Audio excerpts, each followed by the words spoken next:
Thanks very much, Devon. Well, as you know, on the 5th of August, the Minister of Minerals got together people in the mining sector and said, look, guys, we have to try and save jobs.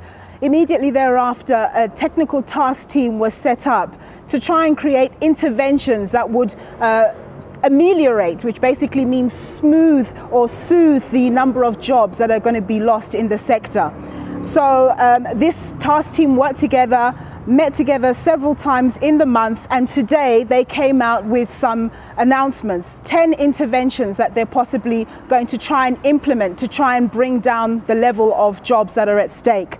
One of the things that they're going to do is to delay the implementation of retrenchments. So the Section 189 of the Labour Relations Act usually gives companies a 60-day window from the time that they communicate that they're going to retrench to the time of actual retrenchments. So what's happened now is that there's going to be an additional 30 days added there too, so that companies can look at how to implement some of the interventions that have been introduced. So apart from delaying, there'll also be the enhancing of productivity and management of costs, because costs are obviously a big factor in the sector. Other issues, facilitation of the sale of distressed assets, so that as companies sell distressed assets, as that transfer happens, government and other stakeholders will intervene to ensure that as few jobs as possible are lost in that process.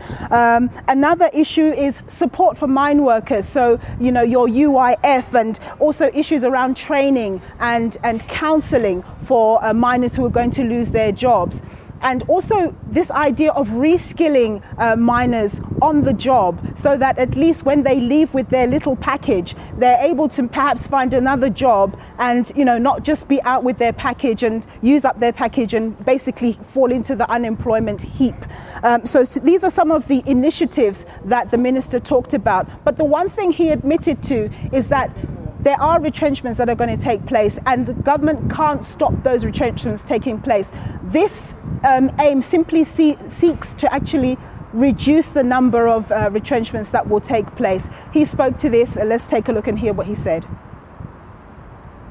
We recognize that we may not be able to save all the jobs, and that's why other measures kick in, such as what has been referred to as government beginning to contribute towards retraining and reskilling, and that the business also bring its side on board.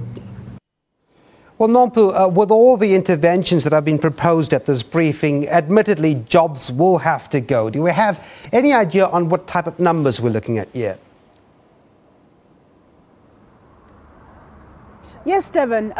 According to the minister, he was talking about 11,798 job losses, potential job losses that the sector needs to contend with. But then on the other side, the NUM then said that there are 19,000 jobs, potential job losses on the cards. So that was a bit interesting, but what the minister then came back and said was that the parties would work together and reconcile the numbers to get the true figure.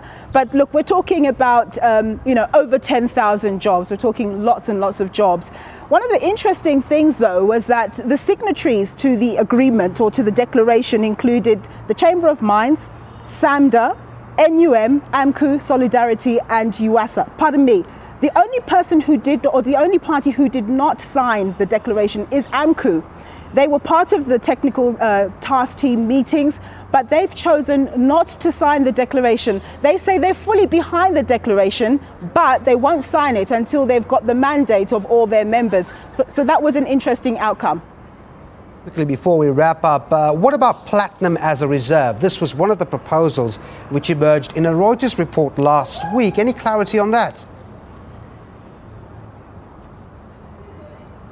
Yes, well, it seems as though there was some document leaked on Friday about government pushing for platinum to become a reserve currency at the banks. But now the minister moderated his language somewhat and said, it is hoped, that is a recommendation that they want to pursue. And he said that he's going to venture to speak to the South African Reserve Bank and other banks like your New Development Bank, the BRICS Bank. So they're quite keen to do that. But right now, I think at the moment, that's just a moot point. All right, we're going to have to leave it there. Nompu Sisiba following that mining task team press briefing. It happened this morning in Pretoria.